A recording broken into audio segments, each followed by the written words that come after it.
주신 성경 말씀 다니엘 6장 10절에서 27절입니다. 다니엘 6장 10절에서 27절 세 번역으로 봉독해 드리겠습니다. 다니엘은 왕이 금령 문서에 도장을 찍은 것을 알고도 자기의 집으로 돌아가서 다락방으로 올라갔다. 그 다락방은 예루살렘 쪽으로 창문이 나 있었다. 그는 늘 하듯이 하루에 3번씩 그의 하나님께 무릎을 꿇고 기도하며 감사를 드렸다.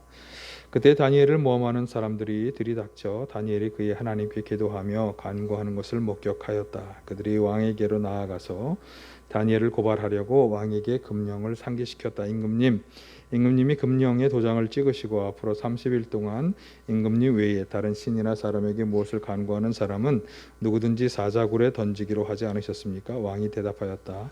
그 일은 고칠 수 없다. 그것은 메대와 페르시아의 법을 따라 확정된 것이다. 그들이 왕에게 아뢰었다. 임금님, 유다에서 잡혀온 다니엘이 임금님을 무시하고 또 임금님의 도장이 찍힌 금령을 무시하여 하루에 3번씩 기도를 드리고 있습니다. 왕은 이 고발을 듣고 몹시 괴로워하고 다니엘을 구원하려고 마음을 쓰며 해가 질 때까지 온갖 노력을 다하였다. 그때 이 사람들이 왕에게 다가와서 말하였다. 임금님, 메대와 페르시아의 법은 임금님이 한번 금령이나 법률을 세우시면 그것을 바꾸실 수 없다는 사실을 기억하시기 바랍니다. 그래서 왕이 명령을 내리니 그들이 다니엘을 끌어다가 사자굴에 던져 넣었다. 왕이 다니엘에게 말하였다. 그대가 늘 섬기는 그대의 하나님이 그들을 구하여 주시기를 비요. 사람들이 돌 하나를 굴려다가 어귀를 막았고 왕이 그의 위에 자기의 도장과 귀인들의 도장을 찍어서 봉하였다. 이렇게 하여서 다니엘에게 내린 조치를 변경할 수 없게 하였다. 그 뒤에 왕은 궁전으로 돌아가서 그날 밤을 뜬 눈으로 쥐새우며 먹지도 마시지도 않고 즐거운 일은 아무것도 하지 못하게 하였다. 이튿날 동이 틀 때에 왕은 일어나는 길로 곧 사자굴로 갔다. 그 굴 가까이에 이르러서 왕은 슬픈 목소리로 외치며 다니엘에게 말하였다. 살아계신 하나님의 종 다니엘은 들으시오. 그대가 늘 섬기는 그대의 하나님이 그대를 사자들로부터 구해 주셨소. 다니엘이 왕에게 아뢰었다. 임금님의 만수무강을 빕니다. 나의 하나님이 천사를 보내주셔서 사자들의 입을 막으셨으므로 사자들이 나를 해치지 못하였습니다. 그것은 하나님 앞에서 나에게는 죄가 없다는 사실이 드러났기 때문입니다. 임금님, 나는 임금님께도 죄를 짓지 않았습니다. 왕이 매우 기뻐하면서 다니엘을 굴에서 끌어올리도록 명령하니 사람들이 다니엘을 굴에서 끌어올렸다. 그가 자기 하나님을 신뢰하였기 때문에 그에게서는 아무런 상처도 찾아볼 수 없었다. 왕이 명령을 내려서 다니엘을 헐뜯은 사람들을 데려오게 하고 그들과 그 자식들과 아내들을 사자굴에 던져 놓으니 그들이 굴 밑바닥에 닿기도 전에 사자들이 그들을 움켜서 그 뼈까지 부서뜨렸다. 그때의 다리우스 왕은 전국에 사는 민족과 언어가 다른 뭇 백성에게 조서를 내렸다. 내 백성에게 평화가 넘치기를 바란다. 내가 다음과 같이 법령을 공포한다. 내 나라에서 나의 통치를 받는 모든 백성은 반드시 다니엘이 섬기는 하나님을 공경하고 두려워하여야 한다. 살아계신 하나님이 영원히 다스리신다. 그 나라는 멸망하지 않으며 그의 권세 무궁하다. 그는 구원하기도 하시고 건져내기도 하시며 하늘과 땅에서 표적과 기적을 행하시는 분 다니엘을 사자의 입에서 구하여 주셨다. 아멘. 할렐루야. 오늘도 주님의 은혜와 평강이 함께 하시기를 간절히 바랍니다. 오늘 본문의 이야기는 이제 다니엘이라고 하는 분의 이야기인데, 이제 이스라엘, 북이스라엘과 남유다 모두가 다 이제 멸망을 당하고, 특별히 이제 남유다가 바벨론에게 멸망을 당하고, 이제 포로로 지도층에 있는 사람들을 끌고 갔는데, 이 바벨론은 바로 이 포로로 끌려간 남유다의 1세대 인물이 되겠습니다.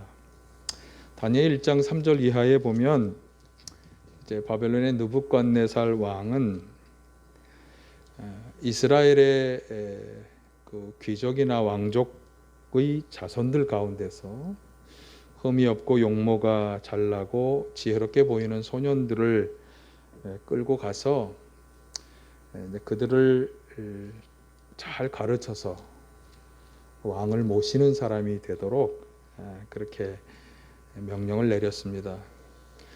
일종의 볼모 역할을 하게 한 것인데요. 우리나라가 이제 저 중국의 수당 나라 시절에 우리나라 왕자들이 그쪽 골목으로 끌려간 것과 같은 그런 상황을 우리가 생각해 보실 수 있겠습니다. 이런 과정 속에서 다니엘과 다니엘의 세 친구들이 특별히 하나님과 아주 긴밀한 관계 속에 있었는데, 오늘 본문은 그 중에서도 다니엘이 하나님과 긴밀한 관계를 잘 유지할 수 있었던 그 비결, 밑바탕이 무엇인지를 우리들에게 잘 말씀해 주고 있습니다. 6장 10절을 다시 보시면, 다니엘은 왕의 금령 문서에 도장을 찍은 것을 알고도 자기의 집으로 돌아가서 다락방으로 올라갔다. 그 다락방은 예루살렘 쪽으로 창문이 나 있었다. 그는 늘 하듯이 하루에 3번씩 그의 하나님께 무릎을 꿇고 기도하며 감사를 드렸다. 다니엘은 하루에 3번씩 늘 하나님께 기도하던 그런 기도의 사람이었어요. 6장 1절에 보면 당시에 바벨론의 임금은 다리우스라고 하는 왕이었는데, 그가 나라를 다스리기 위해서 120명 정도의 지방장관과 3명의 정승을 세웠는데, 다니엘은 그 세 정승 가운데서도 아주 우수하고 뛰어난 그런 사람이어서 왕은 그를 인정하고 다른 정승들과 장관들을 다 이렇게 위에서 통치할 수 있는 일종의 총리 대신과 같은 인물로 다니엘을 세우려고 하는 것입니다. 그런데 이제 그것이 다른 관리들의 질투를 유발한 것이죠. 그래서 여기 빨간 줄에 나오는 것처럼 그들이 이제 다니엘의 허물을 좀 찾아내고자 했지만 고발할 근거를 전혀 찾지 못해. 넘기세요. 고발할 근거를 찾지 못했어요. 그런데 그들이 이제 다니엘이 정기적으로 하나님께 기도하는 습관이 있는 것을 알게 되었고, 이제 그것을 문제로 삼고자 6절 이하에 보면 이제 30일 동안 임금님 말고는 다른 누구에게도, 어떤 신에게도 기도하지 못하도록 하는 법을 만드는 것입니다. 그리고 그 법을 어기고 기도하는 사람은 누구든지 막론하고 사자굴 속에 넣도록 하는 이런 금지 명령 문서, 금령 문서를 만들어서 왕의 도장을 받게 된 거예요. 바로 이런 명령서에도 불구하고 다니엘은 기도를 쉬지 않은 것입니다. 그래서 저는 이 기도를 금하는 명령문의 이야기를 읽으면서 오늘 우리들의 형편을 생각해 보게 되었습니다. 우리는 지금 코로나19 바이러스로 인한 기나긴 싸움을 하고 있는데요. 확진자들이 점점 늘어가면서 방역 단계가 강화되고, 그래서 교회들마다 비대면 예배, 또 소모임 금지 등을 강제당하는 그런 상황에 우리가 처해 있게 되었어요. 여러분, 신앙생활이라고 하는 것은요, 사실 예배와 기도와 말씀이라고 하는 경건생활, 그리고 성도들 간의 교제, 이런 것으로 이루어지는 것인데, 이 예배와 교제라고 하는 아주 중요한 것이 금지를 당하건 상황을 맞이하는 것이에요. 그래서 제가 사실 새벽마다 성도님들을 위해서 이렇게 기도해 보면 여러분들의 영적 상태가 사실은 느껴지는데 많이 다운되어 있다. 그것이 느껴집니다. 그래서 주일 예배뿐만 아니라 소모임, 기도와 봉사를 위한 이런 소모임도 다 금지되고 있다고 하는 점에서 오늘 이 다니엘 본문의 이야기가 너무나 마음에 와 닿더라고요. 우리는 너무나 이와 유사한 상황을 맞이하고 있는 것입니다. 그렇게 예배와 기도를 마음껏 하지 못하는 이런 상황 가운데에서 그러면 우리는 우리의 신앙을 어떻게 지키고 하나님과 긴밀한 관계를 유지시켜 나갈 수 있을까? 오늘 본문의 다니엘은 우리에게 아주 분명한 교훈을 전해주고 있습니다. 그것을 함께 잘 나누도록 하고요. 그래서 하나님과의, 오늘 설교 제목처럼 하나님과의 관계를 계속 잘 유지시키고 발전시켜 나갈 수 있는 우리 모두가 되시길 간절히 바랍니다. 자, 10절 11절 이제 세 번째로 제가 봉독하는 것인데, 다니엘은 왕이 금령 문서에 도장을 찍은 것을 알고도 자기 집으로 돌아가서 다락방으로 올라갔다. 그 다락방은 예루살렘 쪽으로 창문이 나 있었다. 그는 늘 하듯이 하루에 3번씩 그의 하나님께 무릎을 꿇고 기도하며 감사를 드렸다. 그때 다니엘을 모함하는 사람들이 들이닥쳐 다니엘이 그의 하나님께 기도하며 간구하는 것을 목격하였다. 자, 다니엘은 기도를 금지하는 명령이 선포됐다고 하는 것을 알면서도 집으로 돌아와서 늘 하던 것처럼 기도한 것입니다.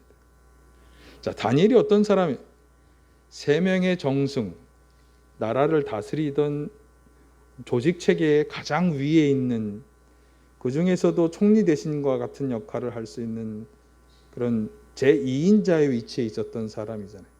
그러니까 이 문서가 만들어지고 이것이 선포되는 모든 과정을 다 지켜보았고, 어쩌면 그것이 자기와 같이 하나님께 기도하는 사람들을 모함하기 위한 어떤 수단이라는 것도 분명히 알았음에도 불구하고 어떻게 한 거예요? 집에 돌아와서 늘 하던 것처럼 계속 기도하는 것입니다.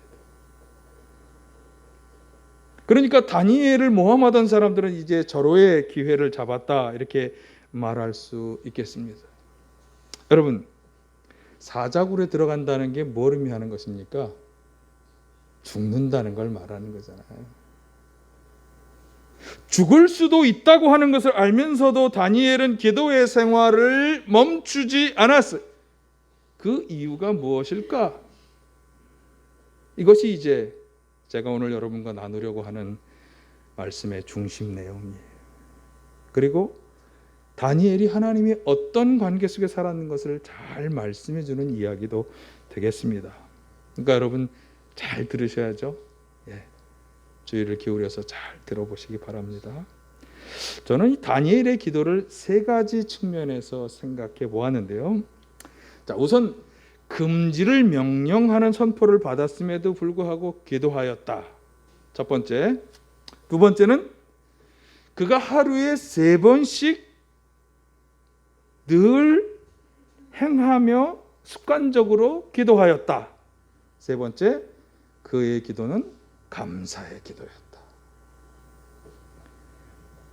자, 먼저 다니엘이 기도를 금지하는 법령이 선포되고 그것을 어겼을 경우에 사자굴에 들어가 죽을 수도 있다고 하는 것을 알면서도 기도했다는 이 점을 우리가 주목해야 하는데, 다니엘은 우선 죽음의 위험 앞에서도 기도를 멈추지 않았다.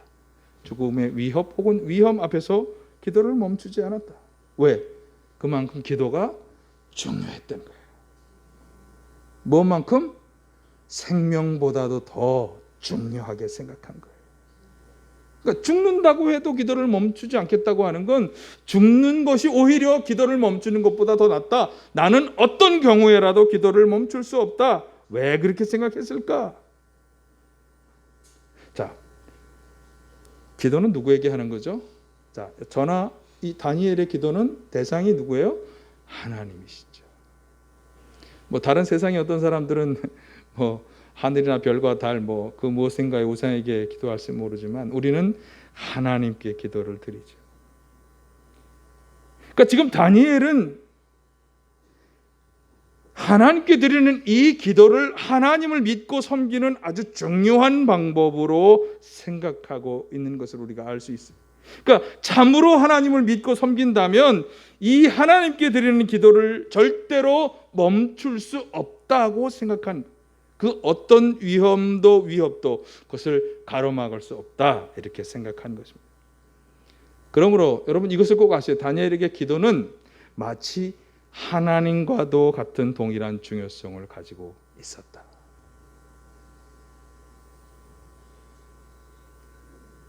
그러니까 기도를 멈춘다고 하는 건 다니엘에게서 어떤 일과 같은가 하면 불신앙적인 일이 되었던 거예요. 그래서 그는 기도하는 일을 멈출 수 없었던 거예요. 어떻습니까? 여러분, 어떤 위협이나 위험도 나의 기도를, 하나님께 드리는 나의 기도를 가로막을 수 없다고 하는 이 다니엘의 마음과 그의 결단에 동의가 되십니까? 저는 코로나 시대에 이 다니엘의 기도 자세가 우리에게 많은 것을 말씀해 준다고 생각합니다. 하나님을 믿고 섬기는 신앙에는 그 어떤 위협이나 위험이 장애도 두려움도 되어서는 안 된다고 하는 거죠. 잘 생각해야 합니다.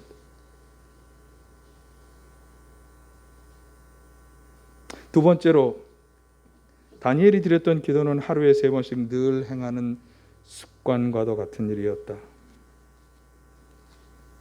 흔히 우리는 아니 목사님 뭐 어디 나와서만 기도해야 됩니까? 제가 걸어다니고 생각하는 모든 것이 기도입니다. 이렇게 스스로 자위합니다. 다니엘이라고 안 그랬겠습니까? 그런데 보세요. 하루에 3번씩 그는 마치 밥 먹는 일과 같이 기도하고 있습니다.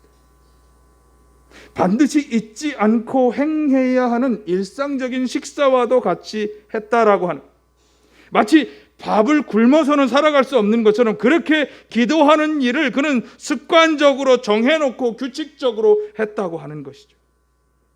사실 우리가 하루에 3끼 밥을 먹는 것은 우리 육신의 건강을 유지하기 위한 굉장히 필수적인 일인데요, 다니엘의 기도는 바로 그런 일이었다고 하는 거죠. 어쩌면 다니엘은 육신의 건강보다 더 중요한 영적 건강을 유지하기 위해서 이 일을 늘 필수적으로 행해야 한다고 생각하는 것입니다.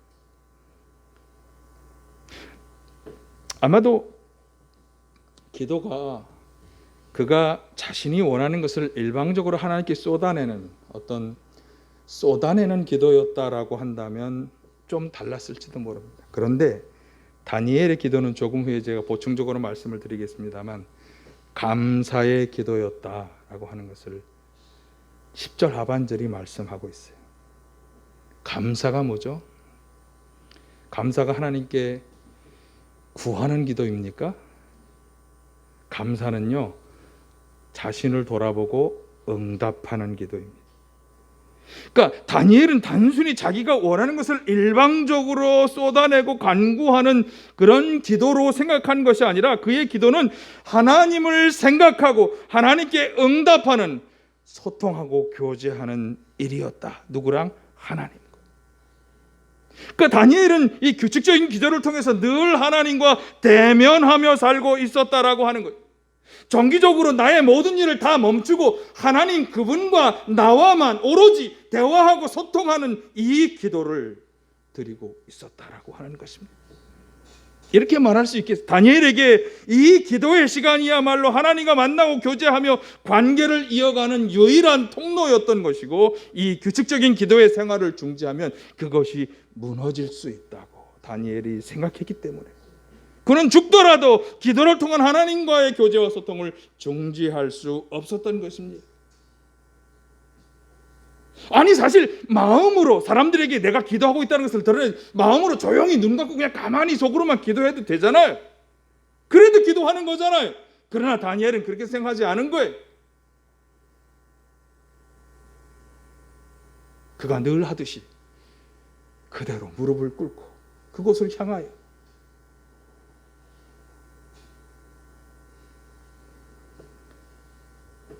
그래서 다니엘은 기도를 통한 하나님과의 교제와 소통, 그리고 그 속에서 이루어지는 하나님과의 관계, 이것을 생명보다 훨씬 더 중요하고 가치 있는 일로 여긴 것입니다. 여러분, 기도하면서 하나님을 만나고 그분과 소통하고 교제하는 건요, 일방적으로 내 생각을 하나님께 아뢰고 간구하는 것과는 좀 다른 거예요. 여러분의 기도를 한번 잘 생각해 보세요. 정말 하나님과 교통하고 교제하는, 소통하는 기도는요, 나의 뜻보다 하나님의 뜻을 더 귀하게 여기며 하나님이 원하시는 것, 뜻하시는 것이 무엇인지를 그분으로부터 듣는 거예요. 그리고 응답하는 거예요. 이게 바로 소통하고 교제하는 기도입니다. 우리가 드려야 할 기도입니다. 그런 기도를 드릴 때 우리는 응답하시는 하나님, 함께 하시며 역사하시는 하나님을 느끼고 만나며 그분이 주시는 감격, 기쁨, 확신을 누릴 수 있는 것입니다.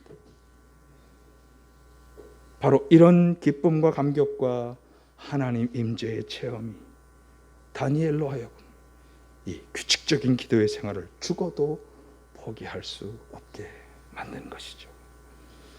우리 모두가 다 이런 기도를 드려야 할 줄로 믿습니다. 세 번째로 다니엘의 기도가 감사 기도였다 하는 것도 아주 중요한 것을 말씀해 주는데요. 사실 감사는 왜 하는 것입니까? 여러분 가끔 감사헌금 드리실 때 왜 하십니까? 뭔가 감사해야 할 일이 일어났기 때문이죠. 물론 그렇습니다. 그런데 예수님의 경우에 감사 기도는요, 그분의 믿음과 확신을 표현하는 방법이었습니다. 하나님을 절대적으로 신뢰하고 믿었기 때문에 아무 일도 일어나지 않았지만 먼저 감사 기도를 드리신 분이 예수님이에요. 저는 지금 다니엘의 감사 기도도 바로 이런 기도였다고 확신합니다. 왜냐하면 지금 다니엘이 감사 기도를 드릴 때의 상황을 한번 생각해 보세요. 분명히 자신이 기도하는 것을 누군가 알게 되면, 아니 그들이 틀림없이 내가 기도하는지 안 하는지를 엿보고 있을 거라고 알면서도 그는 그 생명의 위험이 다가올 것을 알면서도 감사 기도를 드렸어요. 이것이 말씀해 주는 게 무엇입니까? 다니엘은 이 모든 상황 가운데에서도 절대적으로 하나님을 신뢰하고 믿은 것이에요. 내가 이 기도를 드리다가 저들의 모함 속에 사자굴에 던져진다 할지라도 하나님을 믿은 거예요. 믿음을 통해 하나님께 응답한 것이죠. 당신이 나를 지키고 돌보실 줄 믿습니다.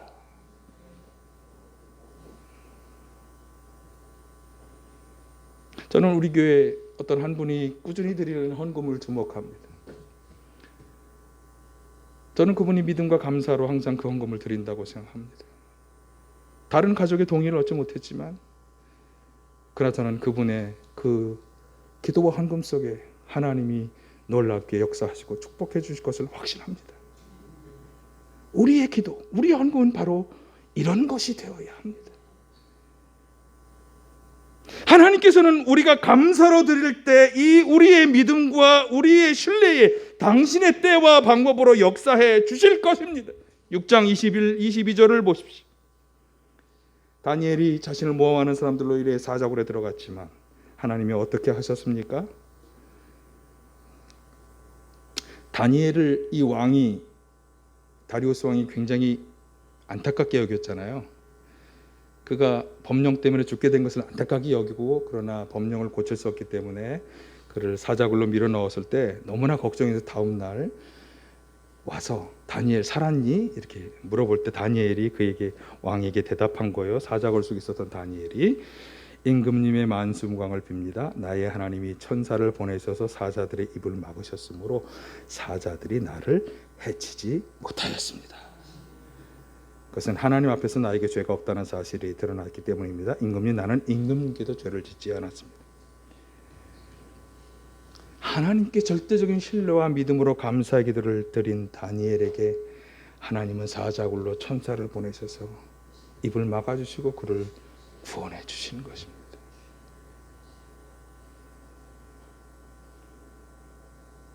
여러분, 이런 다니엘의 마음과 결단으로 늘 기도하며 하나님과 소통하고 교제하는 그런 기도를 드리는 우리 모두가 되시기를 간절히 바랍니다. 자, 이렇게 기도야말로 자신의 신앙의 가장 중요한 방법이라고 확신하고 믿음과 감사를 담아 늘 기도로 하나님과 대면하며 소통하고 교제했던 다니엘이기 때문에 그의 일생은 늘 가까이에서 도우시고 인도하시는 하나님의 능력의 손길이 머물렀어요. 그러니까 다니엘이 어떻게 그렇게 하나님과 계속 관계를 잘 유지했느냐? 그건 기도 때문이다. 그런데 그 기도로 인해서 결과적으로 그의 삶은 하나님의 능력의 손길이 항상 도우시고 인도해 주셨다. 다니엘, 오늘 본문에서도 나타납니다만 다니엘의 일생 전반은 바로 그런 삶이었어요. 처음에 다니엘이 그곳에 끌려왔을 때 바벨론이 그 어린 소년들 포로로 잡아와서 볼모로 잡았던 그 소년들에게 펼친 정책이 동화 정책입니다. 아마 우리나라도 그랬을 겁니다. 처음에 일제시대가 되어서 그 지도층에 있었던 사람들 자녀들이 일본으로 대거 유학을 가잖아요. 다 그런 거예요. 볼모, 그들을 문화적으로 유화시키고 동화되게 하는 정책. 그런데 다니엘은 기도 중에 왕이 내리는 음식, 특별히 고기나 포도주로 자신을 더럽혀서는 안 된다고 하는 것을 결심했어요. 그래서 다니엘 1장 8절 9절에 보면 환관장에게 그 부탁을 했어요. 이것을 먹지 않게 해달라고. 그때 하나님은 환관장의 마음을 움직여서 여기 보니까 호의와 동정을 받도록 해주사. 9절을 비춰주세요. 9절 8, 9절 호의와 동정을 받게 해주셨어요. 그러니까 환관장은 야 이거 임금이 주는 걸 먹지 않으면 안 될 텐데 그렇게 생각하면서도 다니엘의 요청을 받아들여서 채소만을 먹도록 요청했고, 하나님은 거기 14, 16절에 보면 실제로 다니엘의 친구들이 채소만을 먹었을 때 여기 빨간 거에 나온 것처럼 어떤 다른 젊은이, 좋은 음식을 먹었던 젊은이들보다도 얼굴빛이 더 좋고 건강하도록 그렇게 해 주셨어요. 또 17절에 보시면 늘 기도하는 그들에게 하나님은 지식과 지혜와 분별력이라고 하는, 그래서 다른 젊은 사람보다 더 뛰어난 사람이 되게 하셨죠. 특별히 여기 다니엘에게는 환상과 온갖 꿈을 해석하는 능력을 주셨다, 그렇게 말씀하잖아요. 여러분, 꿈을 잘 해석하고 총리 대신까지 올라간 대표적인 사람 우리가 알고 있죠. 누구죠? 요셉. 그러니까 하나님이 뭔가를 보게 하시고 알게 하시는 이 지식의 은사, 바울사도의 표현하면 지식의 은사의 계열을 받는 사람들은 하나님이 참 능력으로 붙잡아 주시는 사람인 것 같아요. 특별히 제가 인용하지 않았습니다만 20절에 보시면요, 그 지혜나 지식이 바벨론의 어떤 지혜가들보다 10배는 더 낫다는 인정을 받고 있습니다. 또 느부갓네살 왕 시절에 금신상을 만들고 백성들로 하여금 금신상 앞에 다 절해야만 한다고 할 때 절을 하지 않아서 고발당했던 다니엘의 세 친구, 용광로에 들어가는 징벌을 당하게 되었는데 평소 때보다 7배는 더 뜨겁게 달군 용광로에 들어가게 되었어요. 그래서 이 다니엘의 세 친구를 용광로로 끌고 갔던 사람들도 너무 뜨거워서 그들이 불에 타 죽을 정도로 아주 강력한 불이었지만, 그러나 26, 27절에 보시면 마지막에 26, 27절 불에 상하지도 않고 머리털도 그을리지도 않고 옷 색깔도 변하지 않는 놀라운 은혜를 더하여 주셨습니다. 결국 이 일을 통해 28, 29절에 보면 그 당시에 느부갓네살 왕과 그 신하들은 하나님이야말로 참 하나님이시다라고 하는 인정을 하게 되죠. 그래서 하나님을 두고 경솔히 말하는 구절을 비춰주세요. 구절을, 그 다음 구절을 넘겨보세요. 그 다음 하나님을 두고 경솔히 말하는 일이 없도록 해라, 이렇게 하는 명령을 내리죠. 자, 오늘 본문의 사건도 마찬가지입니다. 오늘 본문은 다리우스 왕의 얘기죠. 말씀드린 것처럼 다니엘이 기도 때문에 사자굴에 들어가게 되었지만 하나님 결국 천사를 통해 그를 보호하시고 오히려 그를 모함하던 사람들을 사자굴에 죽게 하잖아요. 이게 20절에서 24절에 나온 이야기입니다. 자, 저는 이 이야기의 결론에 주목할 필요가 있다고 생각합니다. 이 모든 일들을 통해서 왕이 새로운 법령을 선포했어요. 자, 26, 27절을 보실까요? 내가 다음과 같이 법령을 공포한다. 내 나라에서 나의 통치를 받는 모든 백성은 반드시 다니엘이 섬기는 하나님을 공경하고 두려워하여야 한다. 살아계신 하나님이 영원히 다스리신다. 그 나라는 멸망하지 않으며 그의 권세는 무궁하다. 그는 구원하기도 하시고 건져내기도 하시며 하늘과 땅에서 표적과 기적을 행하시는 분 다니엘을 사자의 입에서 구하여 주셨다. 아멘. 모든 백성이 다 하나님을 공경하고 두려워해야 하고, 그 하나님은 살아계시고 권세가 무궁하신 영원히 다스리시는 하나님이시며 구원의 은혜를 베푸시고 표적과 기적을 행하시는 분이라고 인정하는 선포를 왕이 오히려 하게 했다는 말이죠. 저는 이 코로나 시대에 우리 그리스도인들이 하나님을 제대로 섬기고 하나님의 제대로 된 능력의 역사를 경험하고 증거할 때 바로 이런 인정과 선포를 받게 되어야 할 줄로 믿습니다. 그렇게 되지 못한다는 게 더 안타까운 일인 거예요. 그럼 어떻게 이런 일이 일어났습니까? 기도를 생명보다 더 귀하게 여기고 습관처럼 하나님과 늘 기도로 소통하고 교제해 왔던 다니엘, 그 결과 아니겠습니까? 그러니까 늘 기도하는 기도 생활로 살아계셔서 역사하신 하나님의 능력을 체험하며 긴밀한 관계 속에 살아왔기 때문에 이 일이 일어나게 된 것입니다. 지혜가 참 강조되는 세상입니다. 너도 나도 삶의 지혜를 얘기합니다. 세상 사람들은 부러질 정도로 강한 것을 지혜라고 말하지 않죠. 적당히 타협하고 물러설 줄 아는 것, 돌아갈 줄 아는 것, 자기 신념을 꺾고 다른 사람과 잘 어울릴 줄 아는 사람을 지혜로운 생각이라고 말합니다. 어쩌면 지금 비대면 예배를 적극적으로 참여하는 것이 그런 지혜라고 말할 수 있습니다. 그러나 다니엘서가 우리에게 말씀해 주는 것은 전혀 다릅니다. 신앙에 있어서는 다르다.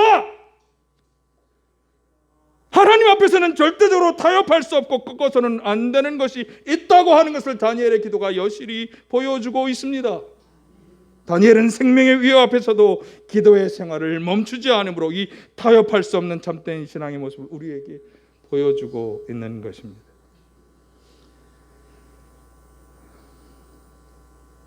보기에 좋고 먹기에 좋은 달콤한 인생의 쾌락이 손짓을 한다 하더라도, 지치고 피곤하게 하는 인생의 어려움들이 우리를 고생하게 한다 하더라도, 해결되지 않는 문제가 하나님 앞으로 나오는 것을 가로막는다고 하더라도 다니엘을 통해서 우리가 어떤 신앙생활을 해야 할지를 결단하실 수 있기를 바랍니다. 다니엘과 세 친구들이 하나님이 기뻐하시고 인정하실 수 있는 사람으로 살아갔던 원동력이 어디에 있습니까? 하나님께 사랑받고 그분의 능력을 힘입는 능력 있는 그리스도인으로 살아갈 수 있도록 우리를 붙잡아 주는 것이 무엇입니까? 그것이 바로 기도입니다. 다니엘은 기도를 통해 자신이 하나님만을 믿고 섬기는 사람이라는 것을 증명하였습니다. 어떤 위협 앞에서도 결코 포기해서는 안 되는 일입니다. 기도를 통해 늘 하나님을 대면하고 그분과 소통하고 교제해야 한다는 것을, 믿음과 감사를 담아 기도로 하나님께 응답해야 한다는 것을 잘 보여주고 있습니다. 그런 다니엘을 하나님 기뻐하셨고 능력의 손길로 함께 하시며 고난과 어려움을 이기게 도와주셨을 뿐만 아니라 그 나라의 총리 대신이 되어 나라를 다스리게 하신 것 아니겠습니까? 다니엘처럼 어떤 상황에 처한다 하더라도 늘 기도하는 성도가 되시길 바라고요. 항상 하나님과 긴밀한 사랑의 관계를 잘 유지하셔서 능력으로 도우시고 인도하시는 하나님의 은혜와 축복 속에 살아가는 우리 모두가 되시기를 간절히 바랍니다. 어떤 위협 앞에서도 결코 기도를 멈추지 않았던 다니엘의 기도 생활을 본받게 하여 주시옵소서. 기도를 통해 늘 하나님을 대면하고 소통하며 교제하게 하여 주시고 믿음과 감사를 담아 하나님께 응답하는 기도를 드리는 저희들 되게 하여 주시옵소서. 그래서 능력의 손길로 함께 하시며 도우시고 인도하시는 하나님의 은혜와 축복 속에 그것을 경험하며 증명하며 살아가는 저희들 다 되게 하여 주시옵소서. 오늘도 저희 가운데 악한 영 어둠의 역사들이 떠나게 하시고 저희 연약한 아픔 질병 상처마다 치유하시며 온전케 하여 주시옵소서. 나사렛 예수 그리스도의 이름으로 명하노니 성도들 가운데 들어와서 방해하고 해방하는 악한 영 어둠의 영들은 떠나갈지어다. 나사렛 예수 그리스도의 이름으로 명하노니 성도들의 모든 연약한 아픔 질병 상처는 치유되고 회복될지어다. 역사하여 주시옵소서. 예수님의 이름으로 기도하옵나이다. 아멘.